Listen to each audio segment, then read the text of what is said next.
Je suis Thomas Hant, je suis le président du comité régional de la Fédération française d'études et de sport sous-marin. Donc ça englobe la pratique de la plongée sous-marine, donc l'école de plongée pour apprendre à évoluer dans tous les milieux subaquatiques. Mais ça comprend aussi toutes les disciplines sportives de notre fédération, comme la nage avec palme, l'apnée, le hockey subaquatique, l'orientation subaquatique, la photo vidéo, la commission médicale. On a plusieurs commissions comme ça.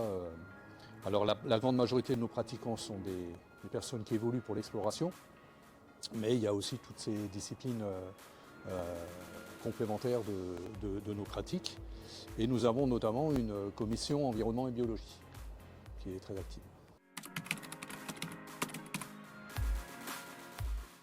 Alors notre pratique de plongée, tous les plongeurs, dès leur premier niveau, abordent les chartes du plongeur responsable. Donc il y a la charte du plongeur en eau de mer qui a été créée il y a très longtemps par un organisme qui s'appelle Longitude 181. Et on a créé dans le Bas-Rhin la charte de plongée en eau douce par un monsieur qui s'appelle Serge Dumont, qui est président d'une association qui s'appelle Rite Bleu. Et cette charte de plongée en eau douce a été adoptée également par Longitude 181. Et ces chartes sont enseignées dès les premiers niveaux à tous nos plongeurs.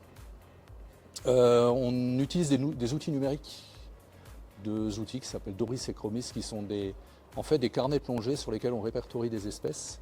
Et donc tous les plongeurs ont la possibilité d'accéder sur ces plateformes pour déclarer des nouvelles espèces et savoir en avance là où ils vont plonger, ce qu'ils vont rencontrer. On a un chargé de mission en développement durable au sein de notre comité, comme beaucoup d'autres, et on a développé un label Ecosub. Donc toutes nos structures ont la possibilité de demander ce label, qui évidemment dicte des bonnes conduites du plongeur. Bon, après, la plongée, à l'origine, c'est dans notre ADN, le respect de l'environnement. Forcément, on s'introduit dans les milieux subaquatiques, on se doit de savoir dès l'origine comment préserver les sites dans lesquels on pratique. Ça fait vraiment partie de notre ADN.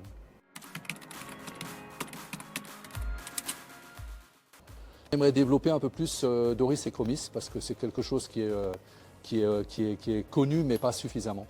C'est vraiment quelque chose qui permettrait de vraiment ouvrir les yeux à tout le monde sur toutes les espèces qu'ils rencontrent, surtout en eau douce.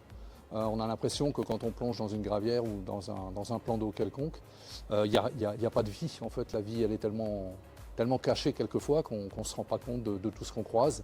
Et développer vraiment ces outils permettrait à tous nos plongeurs d'être encore plus attentifs à ce qu'ils voient pour protéger.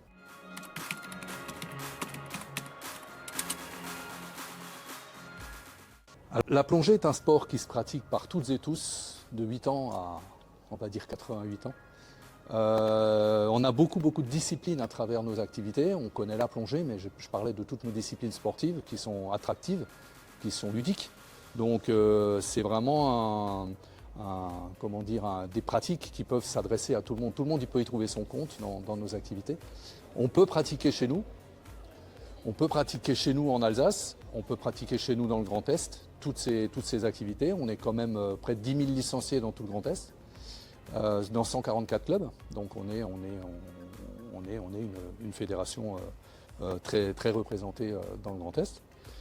Et on cherche aussi à fidéliser tous les pratiquants qu'on a déjà.